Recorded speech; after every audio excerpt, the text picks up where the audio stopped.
Paulo, eu quem agradeço pela oportunidade, estou à inteira disposição, espero que esse seja o primeiro de muitos outros convites para a gente discutir aqui a situação do nosso estado e também a situação de todo o Brasil nesse momento tão difícil. Estava aqui acompanhando a sua fala, realmente ninguém tem a fórmula mágica, né, para resolver os problemas da pandemia. A gente vê muita gente criticando algumas ações, mas a realidade é que isso não é um problema de Minas Gerais, do Brasil, é um problema mundial e está todo mundo tentando aprender aí em meio ao caos. Deputado, vamos começar com uma pergunta muito direta.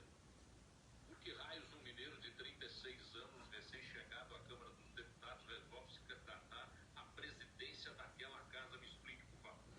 Primeiro, por perceber que nenhum dos dois candidatos que polarizavam o debate tinha respaldo popular para ali estar. Então, independente de qualquer ideologia partidária, fato é que nenhum dos dois candidatos que polarizavam a disputa tinham o apelo popular. Isso ficou nítido desde o início. E, em segundo lugar, para medir o nível de descolamento do parlamento brasileiro com a sociedade brasileira. Eu tenho dito, Paulo, que ali dentro do Congresso Nacional, uma coisa que me assusta muito é que parece que o deputado, depois que ele é empossado no seu mandato, ele entra em um outro mundo, onde ele tira totalmente os pés da realidade.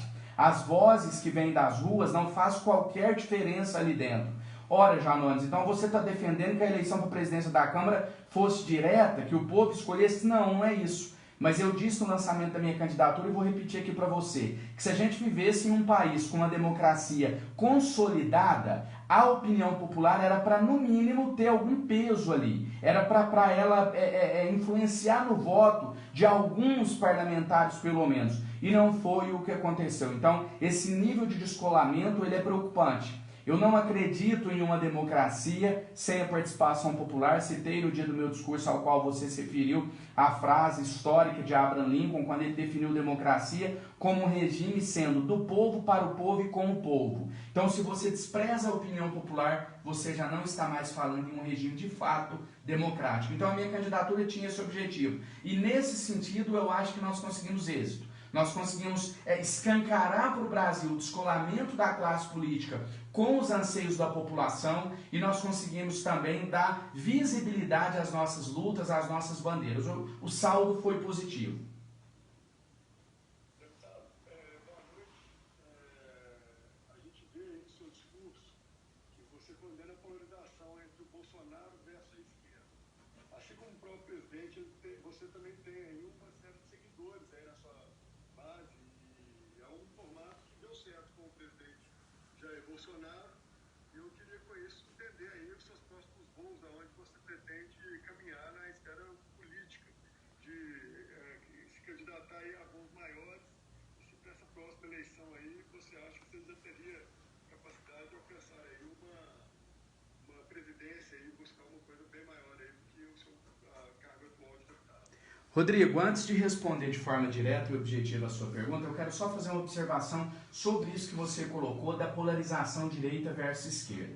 A gente não pode ser hipócrita que o debate ideológico, ele cabe, ele é salutar e ele deve existir em qualquer regime democrático. Então, o debate ideológico, ele faz parte da natureza da democracia. O que já está superado é essa polarização, onde se tenta incluir a população em uma luta que não é delas, em uma briga que não é aquilo que a população quer e deve participar. Vamos dar um exemplo claro do que eu estou querendo dizer. Nós estamos agora passando por uma pandemia, onde o maior problema depois das mortes pelo coronavírus é a situação econômica do país. E eu tenho dito isso várias vezes, que a fome no nosso país está voltando como ela foi em meados dos anos 90, de uma maneira muito grave, muito preocupante. Eu não sou deputado de gabinete, eu fico nas ruas, eu ouço as pessoas, tenho viajado, agora devo intensificar uma agenda de viagens pelo país, e a gente tem mostrado, até uma emissora de TV mostrou isso recentemente em uma reportagem também, que a fome tem voltado, nunca deixou de ser um problema, mas voltou a ser um problema, eu diria que mais grave no nosso país, com mais destaque.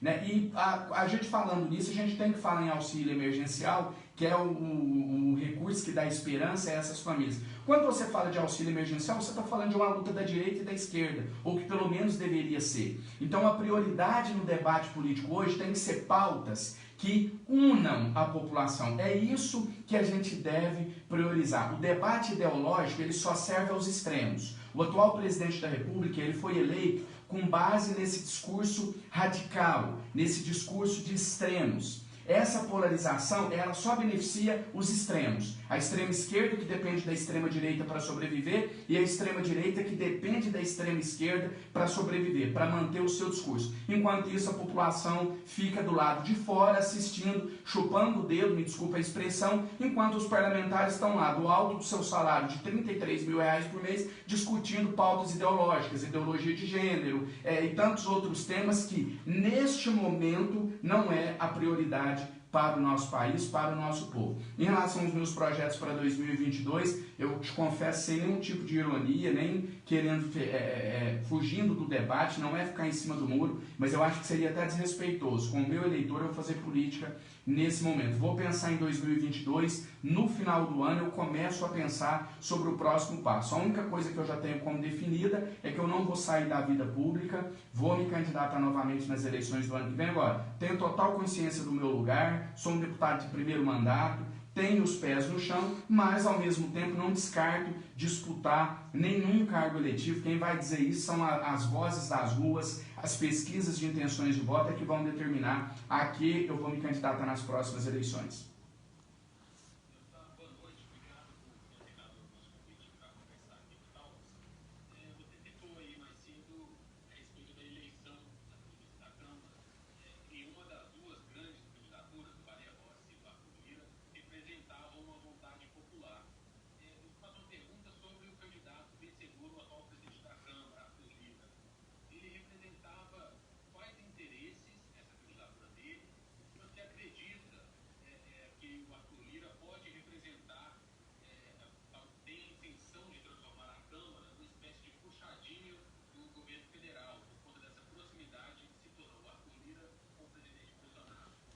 Em primeiro lugar, a candidatura vencedora, ela representava, o mesmo que representava a candidatura que ficou em segundo lugar. Representava os interesses de caciques partidários, de grupos econômicos, de grupos que buscam o poder pelo poder, representavam tudo, menos o interesse popular. Sobre o risco de se tornar um puxadinho do governo, eu não tenho nenhuma dúvida que isso vai acontecer, da mesma maneira que eu não tenho nenhuma dúvida que se o outro candidato vencesse, a Câmara se tornaria um puxadinho do então presidente Rodrigo Maia. Quando eu usei a tribuna no dia da eleição, eu disse o seguinte: olha, o povo não clama pelo André Janones. Eu não vou aqui ser narcisista e dizer que as pessoas então estão gritando na rua para que o André Janones seja o presidente da Câmara. O povo está gritando na rua e quer um presidente da Câmara que ande aliado com a população, que ouça o que a população quer dizer. A voz que vem das ruas, ela tem que ter algum peso dentro de um parlamento, ou então nós estaremos vivendo em uma ditadura. Eu vou citar só mais um exemplo aqui para não me alongar, rápido, do que eu estou querendo dizer. No dia 1º de setembro do ano de 2020, eu fiz uma transmissão nas minhas redes sociais que detém até hoje o recorde de maior transmissão da história do mundo, não é um recorde brasileiro, é um recorde mundial no Facebook. Nós atingimos lá 4.300.000 pessoas de forma praticamente simultânea nas redes sociais. Isso foi noticiado por todos os veículos de imprensa. Essa transmissão, ela tratava sobre um assunto.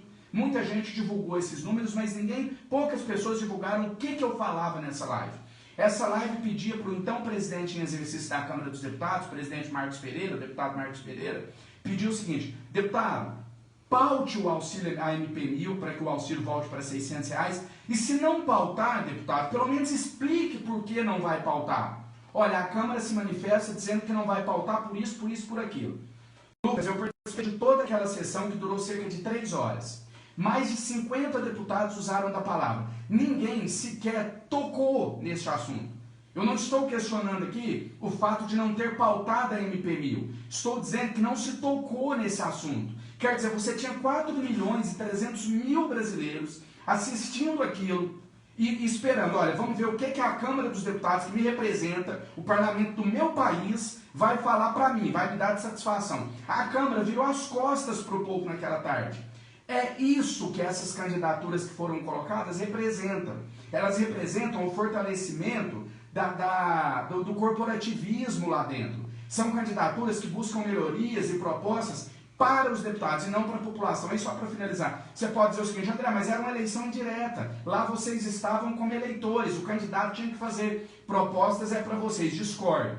Não, eu vi muitos candidatos à presidência da Câmara dizendo o seguinte: o voto tem que ser secreto mesmo, porque o eleitor tem direito e ali a gente está eleitor. Ali nós não estamos eleitores, porque ali nós agimos por procuração, uma procuração chamada mandato. Ali o meu voto não é meu, ele é dos 180 mil mineiros que eu represento. E assim de todos os 503 deputados. É diferente do cidadão que vai lá exercer o direito de voto dele. Boa noite.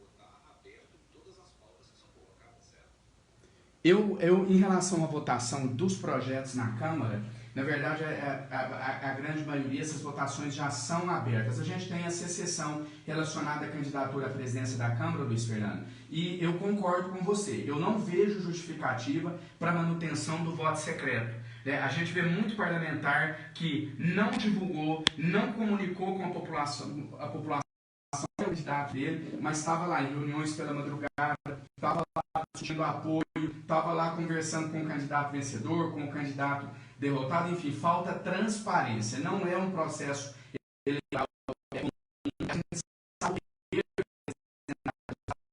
que vai para a pauta. Muita gente me questiona: André, então apresenta um projeto para isso, apresenta um projeto para aquilo.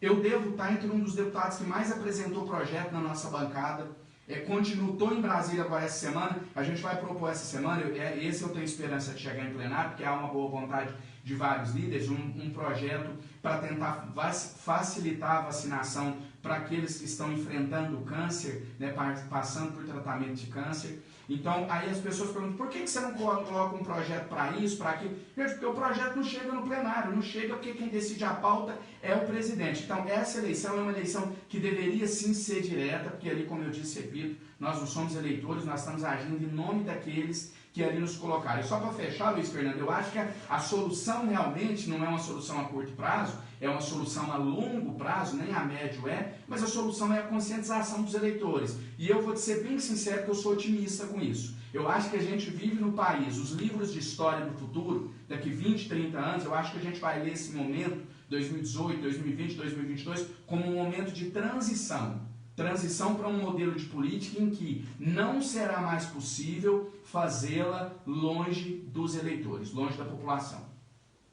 Deputado, eu tenho mais um minuto e uma pergunta que vale $1 milhão. Minas Gerais tem dois candidatos que se apresentam agora para 2022 na disputa do governo.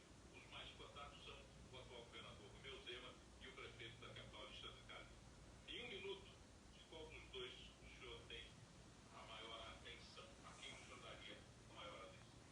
Isso tudo depende de um processo, é preciso conversas, é preciso se analisar as propostas para Minas Gerais, mas para não ficar em cima do muro, sendo direto e reto com o pouco tempo que você tem, hoje eu me aliaria, eu dedicaria o meu apoio entre esses dois candidatos ao prefeito de Belo Horizonte, Alexandre Calil.